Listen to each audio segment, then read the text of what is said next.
खूब भजन, अपने घर में रोज कीर्तन कराते थे, रोज काम धाम तो करते थे, लेकिन 2-3 घंटे खूब कीर्तन, विठ्ठल विठ्ठल। खूब प्यार था ना भगवान से, खूब प्रेम था। एक दिन गोरा कुम्हार माटी रौंद रहे थे।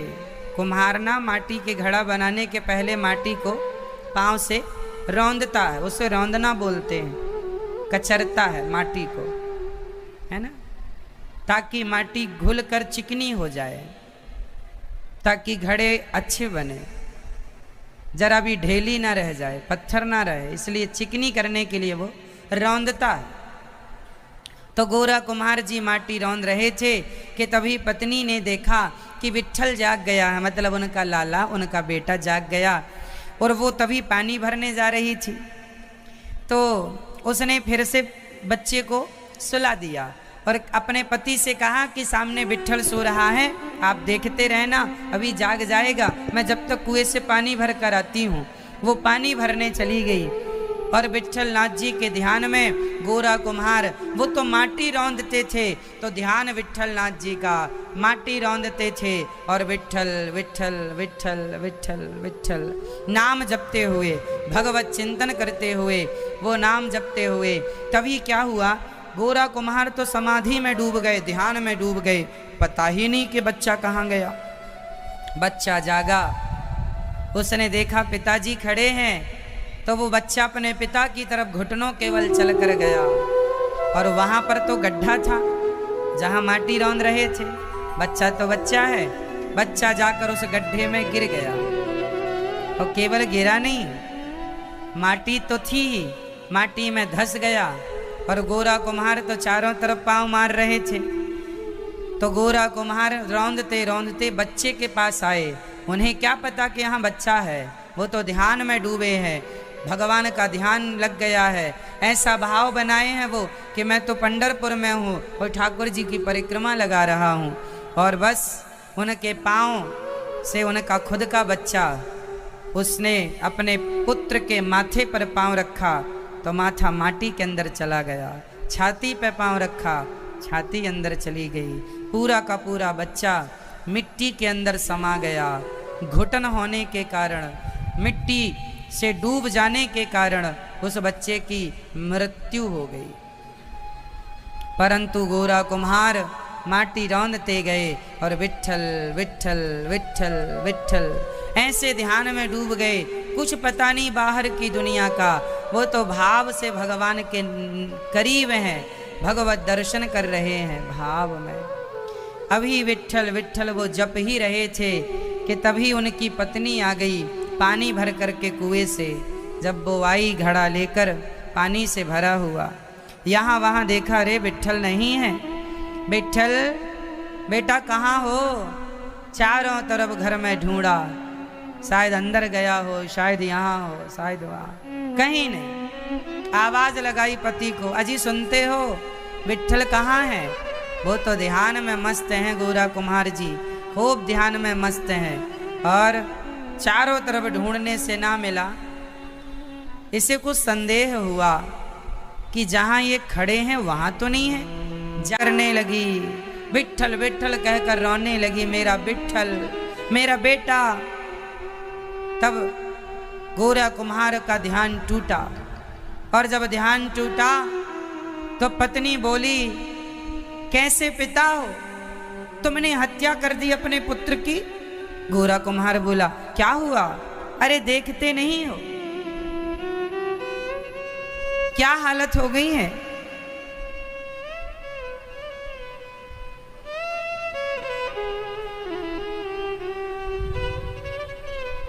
अभी देखते नहीं हो कि क्या हालत हो गई है विठ्ठल की? अरे क्या हो गया इसे? आपने ही तो रौंद रौंद कर इसकी हत्या कर दी। बड़े भगवान के भक्त बनते हो, कोई भक्त अपने बच्चे को मारता है? आपने हत्या कर दी अपने पुत्र की। क्या बिगाड़ा था उस बच्चे ने? क्या दुश्मनी थी आपकी? गोरा कुम्हार स्तब्ध रह गए, देवी मुझे कुछ भी पता नहीं है, कब ये आया, कब ये गिरा, कब ये मेरे पाँव से रौंदा गया, मुझे कोई पता नहीं। माँ तो बच्चे को गोद में लेकर बैठकर रोने लगी। और यहाँ गोरा कुम्हार भगवान से हाथ जोड़कर बोले, हे विट्ठलनाथ जी, मुझे इस बात का जरा भी दुख नहीं है कि मेरा बेटा चला गया। हे विधाता, हे प्रभु, ये बच्चा देने वाले भी आप ही थे और लेने वाले भी आप ही हो। गोरा कुम्हार बोला, हे विट्ठलनाथ जी, हे श्याम सुंदर, हे प्रभु, मुझे दुख इस बात का नहीं है कि बच्चा चला गया। आपने बच्चा छीन लिया, मुझे आपत्ति नहीं, दिया आपने था, आपने ले लिया। दुख इस बात का है कि मेरे माथे कलंक लग गया कि मैंने अपने पुत्र की हत्या की है। मुझे आपने हत्यारा बना दिया। अब ये सारी दुनिया कहेगी कैसा बाप है, अपने बेटे की जान ले ली। कौन मानेगा कि मैं आपके ध्यान में डूबा था? कौन मानेगा कि मुझे कुछ भी पता नहीं? विट्ठलनाथ जी का ध्यान करते करते गोरा कुम्हार रोने लगे। इसलिए नहीं कि बेटा मर गया, इसलिए कि हे विधाता, यदि आपके भक्त को कलंक लग जाएगा, कौन आप पर विश्वास करेगा? कहीं आपके भक्त का कलंक आपका कलंक ना बन जाए। हे विधाता, अभी विट्ठलनाथ जी का ध्यान करके गोरा कुम्हार भगवान के चिंतन में डूबे ही थे। वहाँ उनकी पत्नी रुदन कर रही थी, वहाँ उनका बच्चा मरा हुआ पड़ा था। तभी भगवान विट्ठलनाथ जी जो सबकी सुनते हैं, जो सब जानते हैं, वो भगवान भला अपने भक्त को दुखी कैसे देखते। तभी वहाँ भगवान की कृपा से, विट्ठलनाथ जी की कृपा से, उनके मरे हुए पुत्र में भगवत कृपा से चेतना आ गई और वह बच्चा खिलखिला कर हंसने लगा। जान आ गई। जब वो हंसने लगा तो उसकी रोती हुई माँ की आंखें खुली के खुली रह गईं। अरे ये तो ठीक हो गया, अभी बच्चा ठीक हो गया। उसकी माँ भी प्रसन्न हो गई, परंतु गोरा कुम्हार की आंखों के आंसू अभी रुके नहीं थे।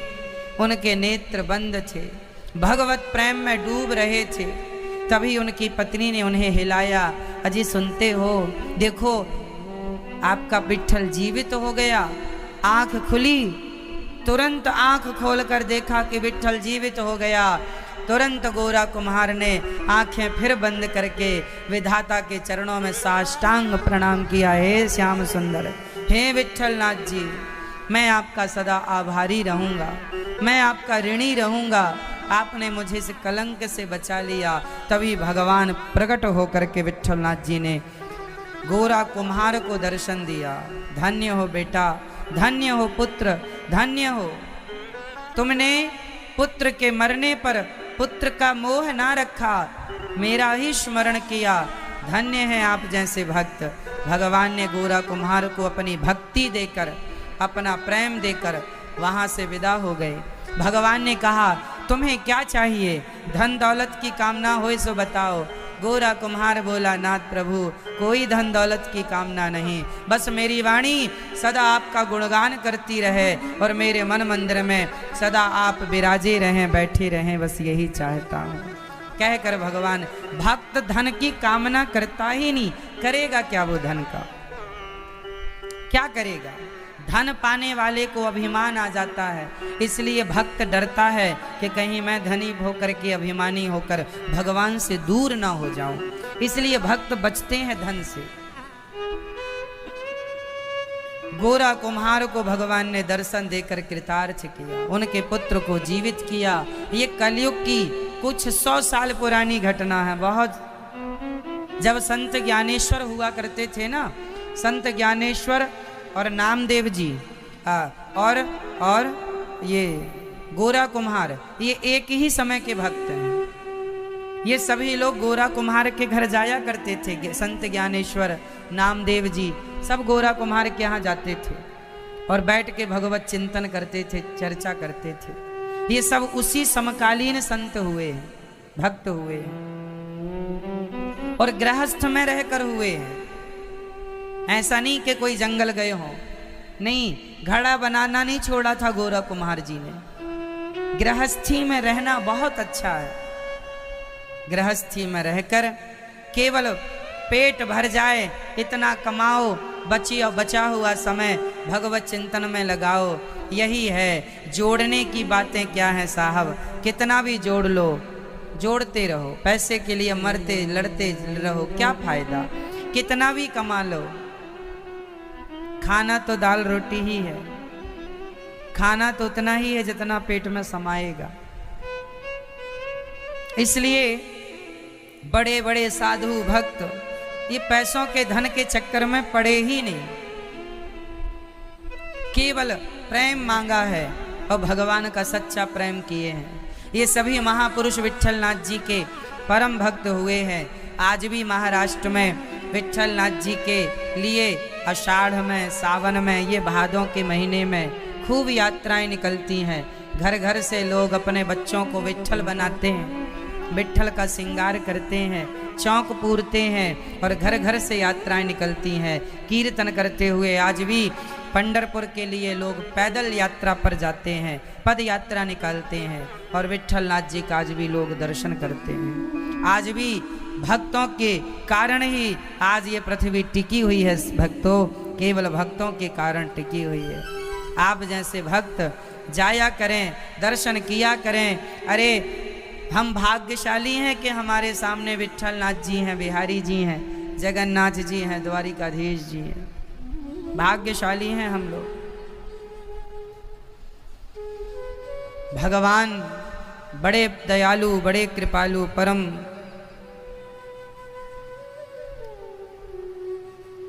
वंदनीय, क्या क्या कहें हम। भगवान कण कण की घट घट की जानने वाले हैं। इसलिए भगवान से सच्चा प्रेम करना सीखो। कल की कथा आप लोगों ने सुनी कि भगवान श्री कृष्ण का जन्म हुआ। जन्म लेते ही भगवान मथुरा से गोकुल की ओर रवाना हुए। वसुदेव जी के पांव की बेड़ियां, हाथ की हथकड़ियां सारी खुल गईं और गोकुल में खूब उत्सव हुआ। बलराम जी का जन्म हुआ और फिर भगवान श्री कृष्ण का जन्म हुआ। हल षष्ठी को बलराम जी आए, कृष्ण जन्माष्टमी को भगवान कृष्ण आए। 1 साल का ही अंतर है। तो भगवान श्री कृष्ण कौन है? राम। और बलराम जी कौन है? लक्ष्मण। लक्ष्मण जी बने बलराम जी और राम जी बने कृष्ण। जब राम और लक्ष्मण जंगल में थे तो लक्ष्मण जी पांव दबाते थे राम जी के। एक दिन राम ने कहा, लक्ष्मण लाओ मैं तुम्हारे चरण दबाऊं। लक्ष्मण जी बोले, प्रभु क्यों हमसे पाप करा रहे हो? आप हमारे पांव दबाएंगे तो हमें नरक जाना पड़ेगा। राम जी बोले, तुम हमारी इतनी सेवा करते हो लक्ष्मण, हम तुम्हारे ऋणी हो गए हैं, अब ये ऋण कैसे उतरेगा? तुम छोटे हो तो पांव दबाने नहीं देते, तो सुनो, अगली बार तुम बड़े होके आना, मैं छोटा होके आऊँगा, तब मैं तुम्हारे खूब पांव दबा कर इस जन्म का ऋण चुकाऊंगा अगले जन्म में। इसलिए भगवान श्री कृष्ण दाऊ भैया के खूब पांव दबाते हैं। पहले राम जी बड़े थे, लक्ष्मण जी छोटे। अब लक्ष्मण जी बड़े हो गए बलराम बनकर और राम जी हो गए छोटे कृष्ण बनकर। और अब ये सेवा करते हैं एक दूसरे की।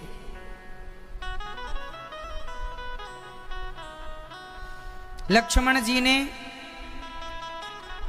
14 साल का जो वनवास था ना, वो केवल राम जी को नहीं मिला, लक्ष्मण जी को भी मिला।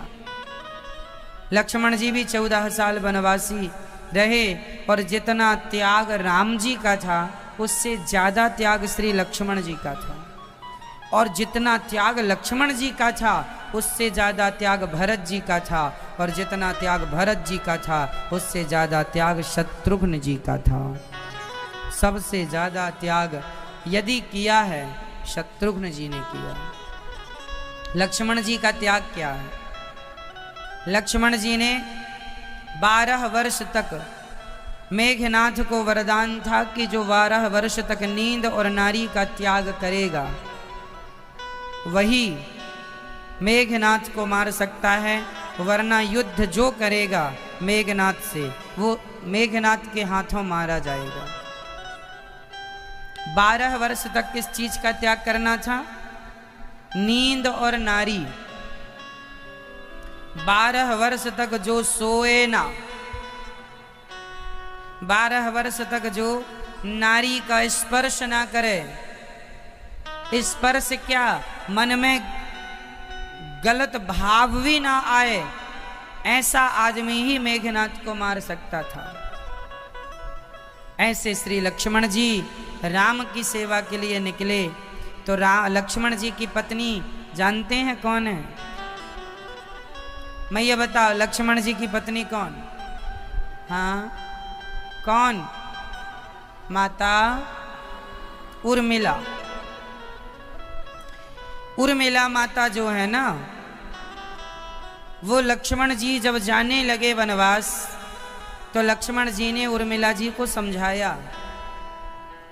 अच्छा, उर्मिला जी भी तो जा सकती थी, कह देती कि जब राम जी की पत्नी उनके संग जा सकती हैं तो मैं आपकी पत्नी आपके संग क्यों नहीं जा सकती?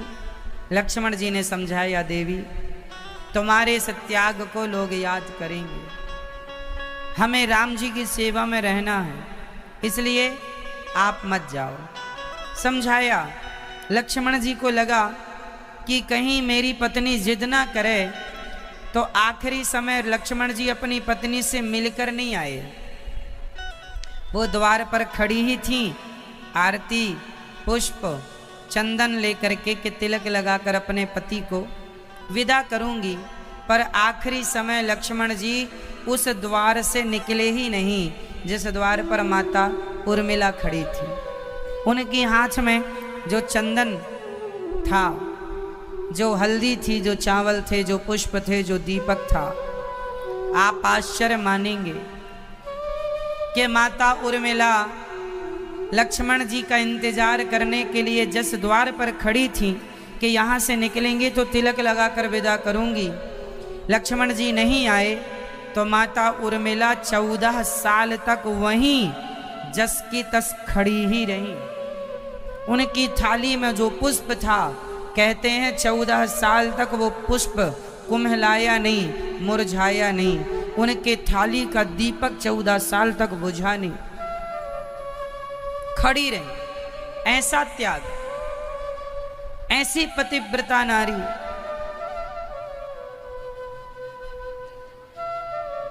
अब एक सवाल आप हमसे कर सकते हैं कि लक्ष्मण जी ने 14 साल तक किसी नारी को टच नहीं किया, तो सूर्पनखा के नाक कान तो इन्होंने ही काटे हैं। सूर्पनखा के नाक कान किसने काटे?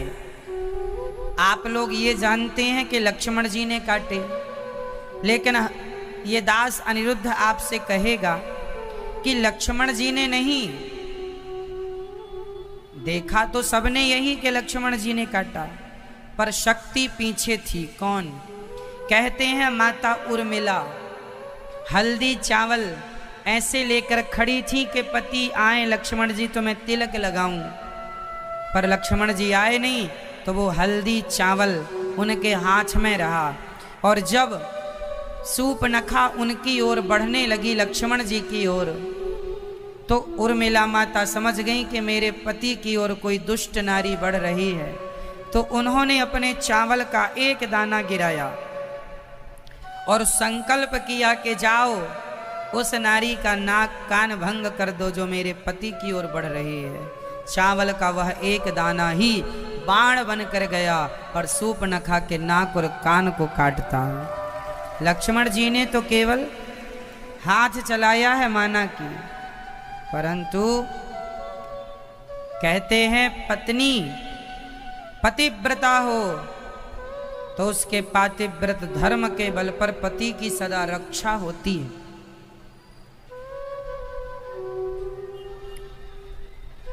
जब लक्ष्मण जी को शक्ति लगी, हनुमान जी महाराज संजीवनी लेकर जाने लगे तो भरत जी ने बाण मारा और हनुमान जी अयोध्या में गिरे। हनुमान जी तो गिर गए नीचे, उनके हाथ में जो पर्वत था उस पर्वत को पवन देवता ने आकाश में ही थाम रखा था। जब ये सूचना माता उर्मिला को मिली कि उनके पति को शक्ति लग गई है और सूर्य उदय होने तक यदि संजीवनी नहीं मिली तो प्राण चले जाएंगे, माता उर्मिला ने मुस्कुराते हुए कहा, जिसने ये संदेशा दिया चिंता ना करो, मेरे पति को यमराज में इतनी ताकत नहीं है कि वो मेरी आज्ञा के बिना मेरे पति की ओर अपने कदम बढ़ाएं। मृत्यु में इतनी ताकत नहीं है कि वो मेरी आज्ञा के बिना आए कदम बढ़ाएं, इतनी ताकत नहीं है।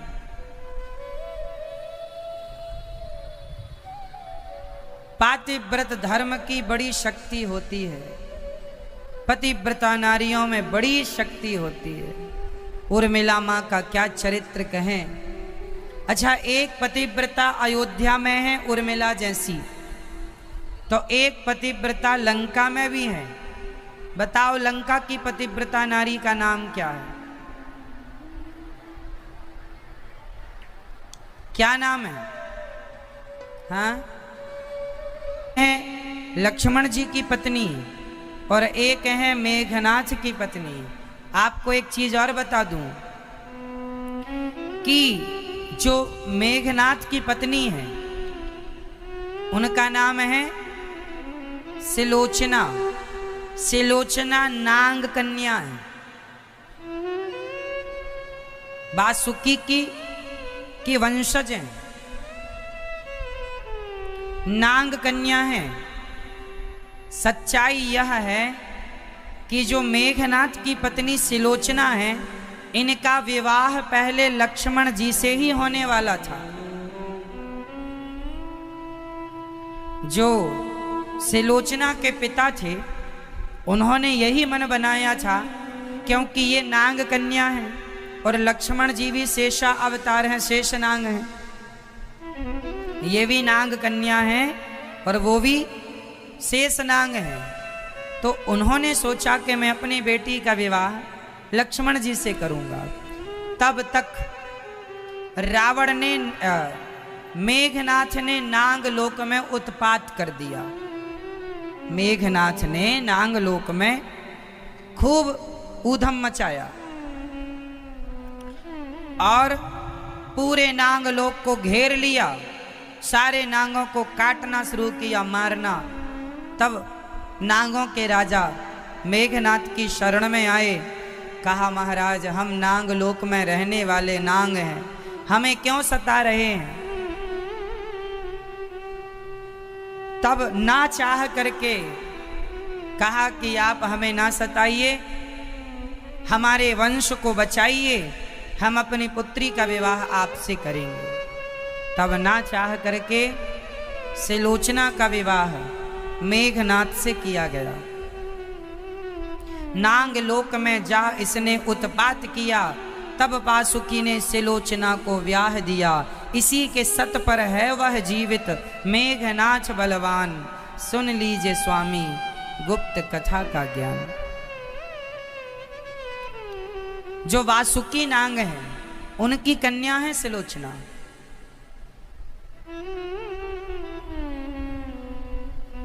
बहुत पावरफुल है। सिलोचना के पातिव्रत के बल पर मेघनाथ डबल बलवान हो गया।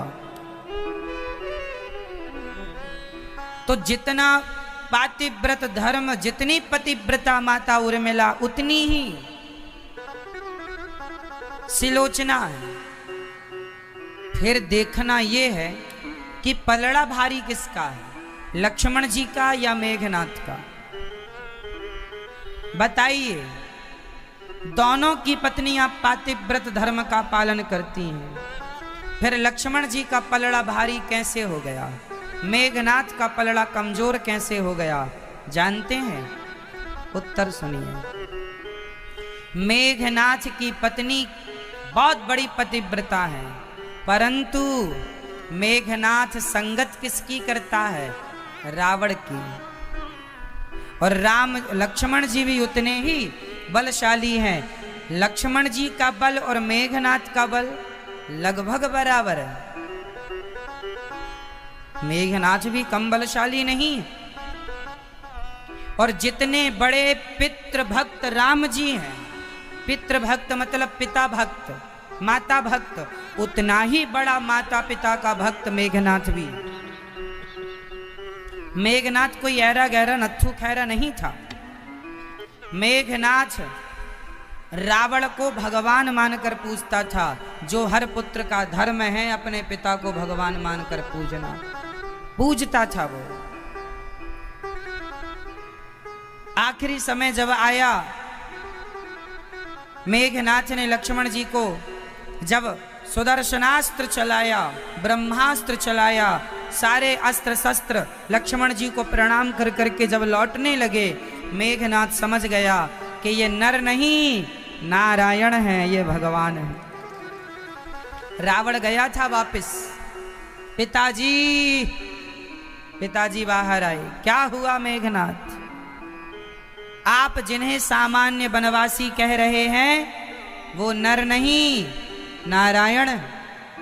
आपने जिनकी पत्नी का हरण किया है वो कोई सामान्य नारी नहीं, साक्षात जगत जननी जगदम्बा है। अभी भी कुछ नहीं बिगड़ा पिताजी।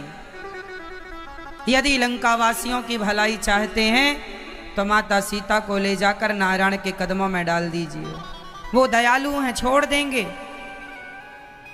रावण बोला, क्यों? मुझे लगता है तू मृत्यु से भयभीत तो हो गया है। चल तू लंका में आ जा, चूड़ियां पहन के बैठ, मैं जाता हूं उस वनवासी से युद्ध करने। तुझे डर लग रहा है, मौत से डर गया तू? मेघनाथ को गुस्सा आ गया। पिताजी, मैं अपनी मृत्यु से नहीं डर रहा हूं, केवल आपको सावधान करने आया हूं कि आप नारायण से पंगा ले रहे हैं, जिनसे टकराना केवल मूर्खता है। लेकिन मैं आपका पुत्र हूं, मेरे होते हुए आप युद्ध करने जाएं, ये नहीं हो सकता। मुझे पता है कि वो नारायण है। मैं भले मर जाऊं पिताजी, पर मैं आपका पुत्र हूं, पुत्र धर्म निभाऊंगा। और मेघनाथ गया। मेघनाथ रावण के लिए लड़ रहा था, लक्ष्मण जी राम के लिए लड़ रहे थे। रावण था अधर्म, राम है धर्म। जो धर्म के साथ रहता है उसकी शक्ति डबल हो जाती है, और जो अधर्म के साथ रहता है वो कितना भी शक्तिशाली हो कमजोर हो जाता है। इसलिए जब मेघनाथ मरा तो लक्ष्मण जी ने मेघनाथ को कैसे मारा था जानते हैं? मेघनाथ को जब मारा तो मेघनाथ का सिर जाकर के लंका में गिरा था, और मेघनाथ का एक हाथ जाकर के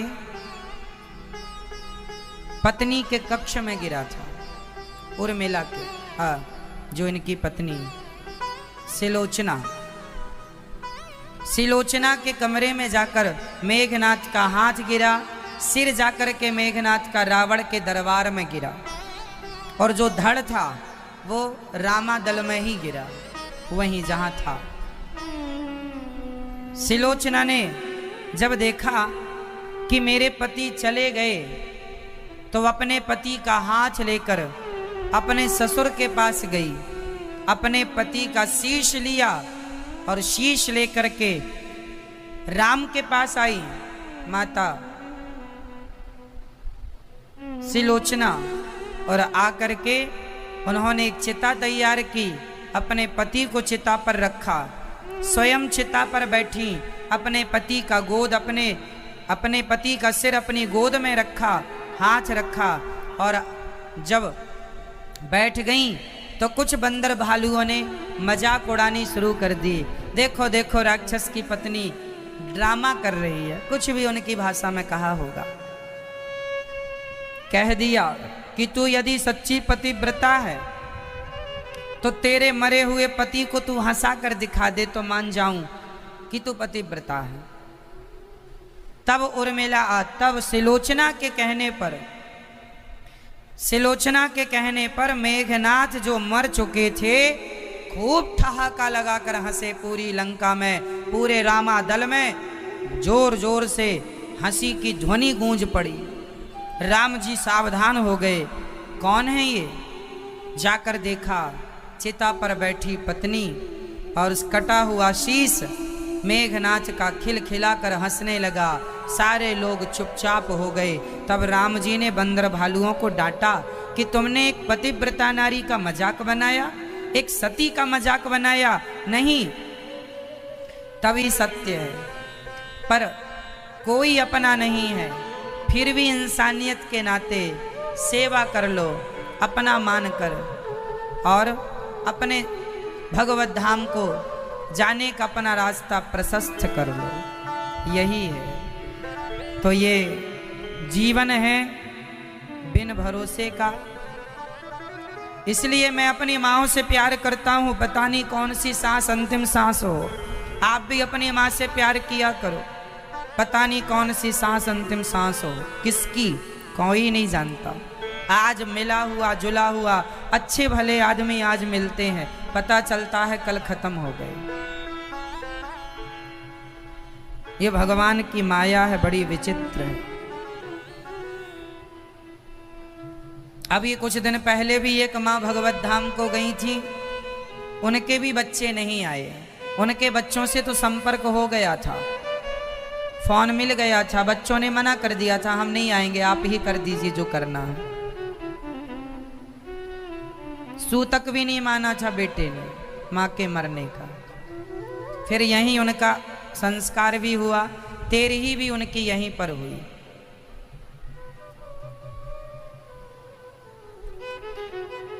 तो भगवान की कथा सुनो, भगवान का नाम जपो, भगवान का चिंतन करो। भगवान श्री कृष्ण का जन्म हुआ। हम तो बस यही भगवान से प्रार्थना करते हैं कि हमारी वो माँ जो आज भगवत धाम को गई है विधाता, उन्हें आप अपने चरणों में स्थान दें। और मुझे तो ये विश्वास है हमारी सारी माताएं दिन भर पूजा करती हैं, दिन भर कथा सुनती हैं, सवेरे की कथा, शाम की कथा, रोज कथाएं सुनती हैं, रोज कीर्तन करती हैं। जिनका चित्त बिल्कुल शुद्ध हो चुका है, सब भगवत धाम को ही जाना है, सब कोई अब पाप बचा ही नहीं। और वो भी वृंदावन जैसी धरती पर प्राणों का जाना। बड़े बड़े ऋषि लोग, तपस्वी लोग ऐसी मृत्यु को तरसते हैं, बड़े भाग्य से ऐसी मृत्यु नसीब होती है।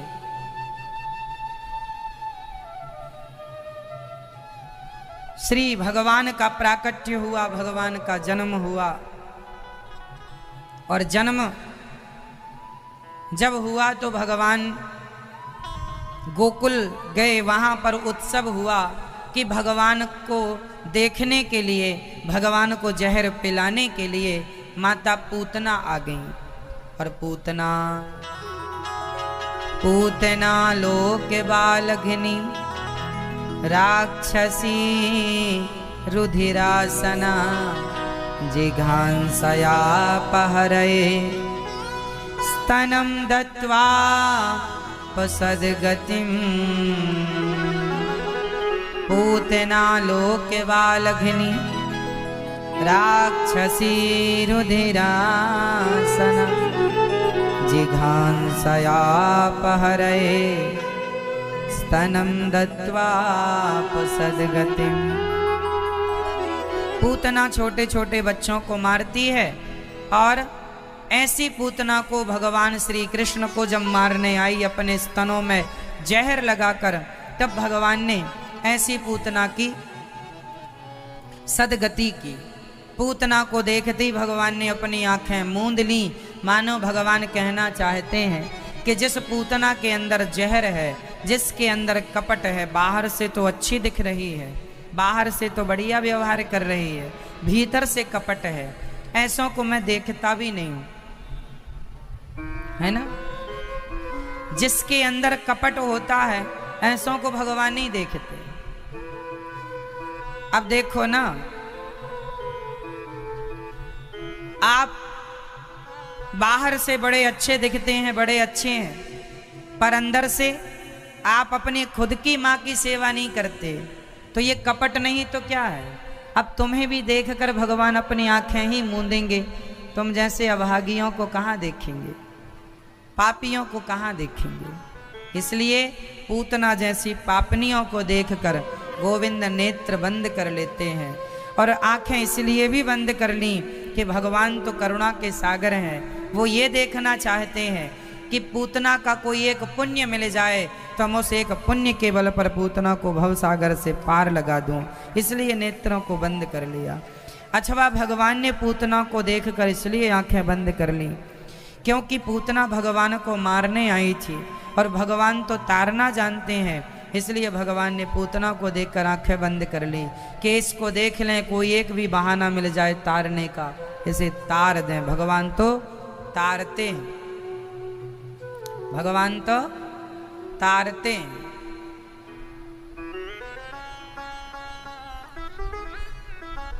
तारने का काम भगवान जी का है, तारने का काम है भगवान का। तो भगवान का एक ही काम है, अपने भक्तों को तारना। तो पूतना को भगवान ने उठाया, स्तनपान किया, पूतना को कस के पकड़ा, पूतना का जहर पिया भगवान ने। पूतना चिल्लाई, बालक छोड़ दो। भगवान बोले, मौसी जी हम जल्दी से पकड़ते नहीं हैं और किसी को पकड़ लें तो जल्दी से छोड़ते नहीं हैं, इसलिए हमने पकड़ लिया है, छोड़ेंगे नहीं। भगवान अपने भक्तों को पकड़ना जानते हैं। ईश्वर मेरे हैं, भगवान के सिवा ना मेरा था ना है। ये दुनिया कहने की है साहब, कहने की है बस। संसार आप लोग ना बहुत कम जानते हैं सबके बारे में। ये दास अनिरुद्ध, मेरी आयु जितनी है उस आयु में हमने बहुत सारा अनुभव प्राप्त कर लिया है। कौन अपना है कौन पराया हमने बहुत करीब से देख लिया है। आप लोग ये जो मेरा मेरा करते मरते हो ना, केवल आपका अज्ञान है, इसके सिवा कुछ नहीं है। केवल आपकी मोह ममता है, कुछ नहीं है इसके सिवा। आपकी उम्र ज्यादा है, अनुभव आपको ज्यादा होगा, पर मेरे जीवन का जो अनुभव है वो कहता है कोई नहीं है अपना, एक भगवान के सिवा। बगल में रहने वाला बगल का आदमी आपके काम नहीं आता, है ना। अभी आज ही हमारी एक माँ यहाँ रहती हैं गौरी गोपाल आश्रम में। आज उनका एक बेटा आया अपनी माँ को देखने, तो हमने कहा आए हो, ले जाओ अपनी माँ को सेवा करो, बूढ़ी माँ है, कुछ दिनों की मेहमान है। लेने नहीं आया, देखने आया हूं, लेने नहीं आया, देखने आया। अच्छा है, कम से कम देखने ही सही आया। तो इस बात की हमें खुशी है कि कम से कम देखने तो आया। माँ को बड़ा सताता था, गालियां देता था, फिर भी आज देखने आया। क्या हो गया है आज समाज को पता ही नहीं चल रहा, किस ओर जा रही है समाज, किस ओर जा रही है सोच, समझ नहीं आता। इसलिए बस एक ही बात मैंने मान ली कि बस मेरे तो गिरधर गोपाल, दूसरों ना, यही है सार। एक लाइन याद कर लो, केवल याद ना करो, मान लो, यही है जगत की रिश्तेदारी मैं ना उलझा करो। इसलिए हम कहते हैं हाँ हमारे दो ही रिश्तेदार। हमने ज्यादा बढ़ा ही नहीं रखा। आपके कितने हैं? आपकी तो पूरी बाजार है, पूरी बाजार भर रखी है आपने, ये मेरा ये मेरा ये। और हमारे यहाँ अपना हमने ज्यादा झंझट नहीं पाला। हमारे दो ही रिश्तेदार, एक हमारी राधा रानी और दूजे बाके बिहारी सरकार। हमारे दो ही रिश्तेदार, हमारे दो ही रिश्तेदार, एक हमारी राधा रानी और दूजे बात विठलनाथ नारायण वासुदेव। 6 हो गए। यदि नाथ को भी ना मानो तो 5 मान लो। श्री कृष्ण गोविंद हरे मुरारी, हे नाथ नारायण वासुदेव, ये 5 हो गए। हो गए कि नहीं? भगवान के नाम बताओ। आप हिंदू होके भगवान के 5 नाम जल्दी से नहीं बोल पाते हैं। याद करो फटाफट। 5 बच्चे होते तुरंत गिना दे, बबलू डबलू गबलू पिंकू टिंकू, 5। भगवान के नाम नहीं निकल रहे हैं ना। सोचो कि अभी नहीं निकल रहे हैं तो मरते समय मुंह से क्या निकलेगा? गोविंद गोपाल मनमोहन मदन मुरारी माधव रघुनंदन राघव पतित पावन भक्त वत्सल कृपा सिंधु दीनानाथ दीन दयाल। कितने नाम हैं भगवान के। जगन्नाथ जी, बिहारी जी, राधा रमण जी, राधा वल्लभ जी, राधा दामोदर जी भगवान का नाम है। भगवान का नाम जगन्नाथ जी, बद्रीनाथ जी, द्वारिकाधीश जी, विठलनाथ जी, रंगनाथ जी, श्रीनाथ जी। कितने नाम हैं, इतने सारे नाम हैं भगवान के। गोविंद गोपाल मनमोहन मदन मुरारी गिरिवरधारी, ये सब भगवान के नाम हैं। राघव रघुनंदन राम, करुणा निधान, दशरथ नंदन कौशल्यानंदन, अयोध्यापति, है ना।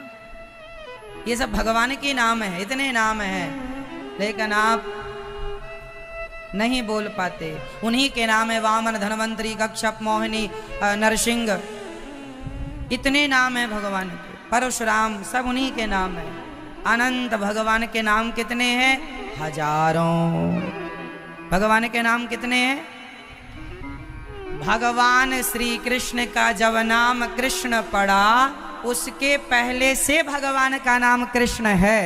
राम जी का नाम जब से राम पड़ा उसके पहले से भगवान का नाम राम है। भगवान के नाम बहुत होते हैं, उनमें से एक नाम दे दिया गया है इनको कि ये इनका नाम है। वशिष्ठ जी का नाम, वशिष्ठ जी ने कौन सा नाम दिया राम जी को? राम जी के वशिष्ठ जी कौन है? राम जी के आप बताइए। गुरु जी।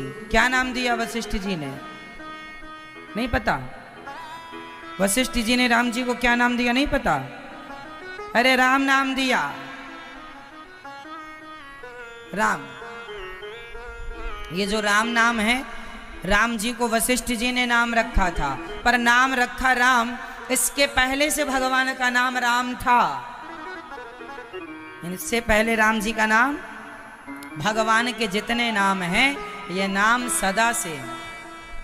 ऐसा नहीं कि आपने नरसिंह नाम रखा तो नाम नरसिंह पड़ा, नहीं जी। नरसिंह नाम तो भगवान का अनादि से। नाम कितने? हरि अनंत, हरि कथा अनंता, कहीं सुनहि बहु विधि सब संता। भगवान के नाम बहुत, कोई एक नाम पकड़ लो पार हो चलेंगे। नाम पकड़ना, देखो ठाकुर जी का नाम लिया तो देखो झमाझम, वाह अद्भुत।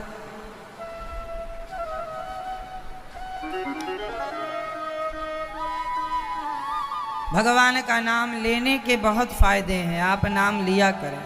तो भगवान का नाम श्री गर्गाचार्य जी ने रखा, अयम ही रोहिणी पुत्रो रमयन् सुहृदयो गुणै आख्यायास्ते राम इति बलाधिक्यान् बलं विदुः।